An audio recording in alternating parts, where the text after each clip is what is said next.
ഈന്തപ്പഴം നാരങ്ങ അച്ചാറിൻ്റെ റെസിപ്പി. എണ്ണ ചൂടാകുമ്പോൾ കടുകും ഉലുവിട്ട് പൊട്ടിക്കുക.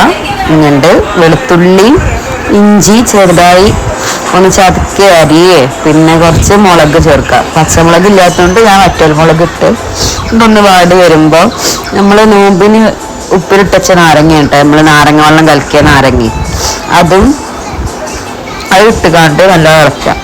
അപ്പോഴാണ് അച്ചാർ പൊടി ഇല്ലാത്തത് മനസ്സിലായത്. അപ്പം ഞാൻ വൈകുന്നേരം ഉണ്ടാക്കാച്ചിട്ട് ആ ഉപ്പിലിട്ട വെള്ളം കൂടി പറഞ്ഞങ്ങാണ്ട് വൈകുന്നേരം മൂടി വെച്ചാണ്.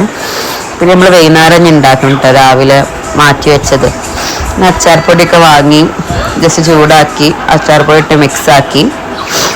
പിന്നെ നോമ്പിന് ബാക്കിയുള്ള ഈത്തപ്പഴം ഉണ്ടായിരുന്നു, ഒരു 10-15 ഈത്തപ്പഴം അതിക്കിട്ട്. ഈത്തപ്പഴം കുറച്ച് കൂടുതലിട്ടാലേ ടേസ്റ്റ് ആവും കേട്ടോ. അപ്പോൾ തളിച്ച് വരുമ്പോൾ കുറച്ച് സുർക്കയും കൂടി ആഡ് ചെയ്ത് നല്ലോണം ഇളക്കി ഒരു 5 മിനിറ്റ് ഒന്ന് വേവിച്ച് പിന്നെ സിമ്മ് ഓഫാക്കിയിട്ടാ, ഗ്യാസ് സ്റ്റവ് ഓഫാക്കി. നല്ല ടേസ്റ്റുള്ള അച്ചാറാണ്. അപ്പോൾ എല്ലാവരും ഒന്ന് ട്രൈ ചെയ്ത് നോക്കൂ കേട്ടോ.